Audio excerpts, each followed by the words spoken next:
Municipal commissioner Korangi town फैज़ मोहम्मद शेख ने Korangi town में नमाज ईद उल फितर के हवाले से ईदगाहों की सफाई सुथराई के कामों का मुआयना किया। इस मौके पर Faiz Mohammad Shaikh municipal commissioner Korangi Town ने कहा कि ईदगाहों, मसाजिद और इमाम बारगाहों और नमाज ईद की इज्तिमा गाहों के अतराफ सफाई सुथराई, रोशनी के इंतजाम समेत दीगर बल्दियाती सहूलियात की फराहमी के हवाले से इक़दाम हंगामी बुनियादों पर जारी है और रात गए तक जहाँ ईदगाहों पर सफाई सुथराई की जा रही है वहाँ खुसूसी तौर पर रोशनी के इंतजाम किए गए हैं ताकि ईदगाहों को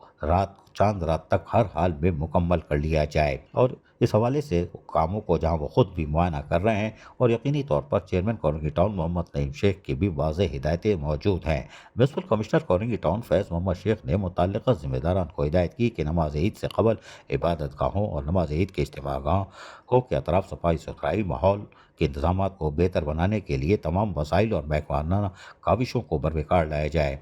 जबकि उन्होंने director sanitation Mohammad Younus, director parks Moin Jat और दीगर टाउन के अफसरान के हमरा मरकजी ईदगाह का भी दौरा करके नमाज ईद के हवाले से कोरंगी टाउन के तहत इंतजाम का मुआयना किया। म्यूनसिपल कमिश्नर कोरंगी टाउन फैज़ मोहम्मद शेख ने कोरंगी टाउन की तमाम महकमाजाती सरबराहान को भी हिदायत की है कि ईद उल फितर के मौके पर इलाकाई सतह पर सफाई सुथराई समेत दीगर बल्दियाती सहूलतों की फराहमी को हर हाल में यकीनी बनाया जाए और इस सिलसिले में रोज़ाना की बुनियाद पर रिपोर्ट भी तलब की जा रही है। अजीज़ आरिफ, KBS बल्दियाती न्यूज़ कराची। ऐसी ही खूबसूरत वीडियोस फ्यूचर में हासिल करने के लिए रेड बटन पर क्लिक करके और बेल आइकॉन को प्रेस करके हम सबके सब्सक्राइबर बनना मत भूलिए।